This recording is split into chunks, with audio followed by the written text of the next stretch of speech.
ఏవండి మన సజ్జల రామకృష్ణారెడ్డి గారి ఉచ్చు బిగిసిపోతుందండోయ్! ఆ! నిన్న కుదురుగా ఉండక ఎవరైతే ఈ అమరావతి మీద నింద జల్లారో వాళ్ళకి మరి దాని మీద వాళ్ళు యాజిటేషన్ చేస్తున్నారు కదా మహిళలు.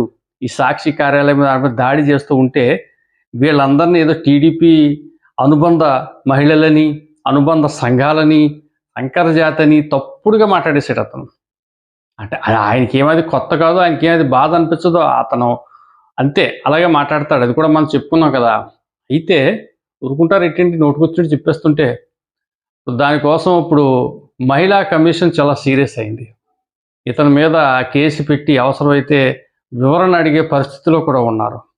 రాష్ట్రం అంతా కూడా గగ్గోలు పెడుతోంది. సజ్జల రామకృష్ణారెడ్డి వ్యాఖ్యలేంటి? ఆయన అలా మాట్లాడుతున్నాడేంటి? గతంలోనే అలాగే మాట్లాడి అధికారంలో ఉన్నానని చెప్పి భయపడ్డాం.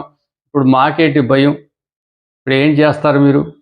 అని చెప్పేసి మహిళలైతే ఈ సజ్జల రామకృష్ణారెడ్డి గారి మీద చాలా కోపంగా, చాలా ఆవేశంగా ఉన్నారు. నేను ఇంకో మాట చెప్తూ ఉన్నాను ఈ సందర్భంగా సజ్జల రామకృష్ణారెడ్డి గారికి, గౌరవనీయులు అతను మాతో పాటు పాత్రికేయుడే.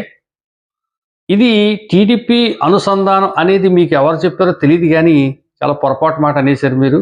ఇది పూర్తిగా మహిళలు, ఆంధ్ర రాష్ట్ర మహిళలు, వాళ్ళ మనోభావాలు ఈ పార్టీతో సంబంధం లేదు. వాళ్ళే మీ మీద ఈరోజు కోపంగా ఉన్నారు. Thank you.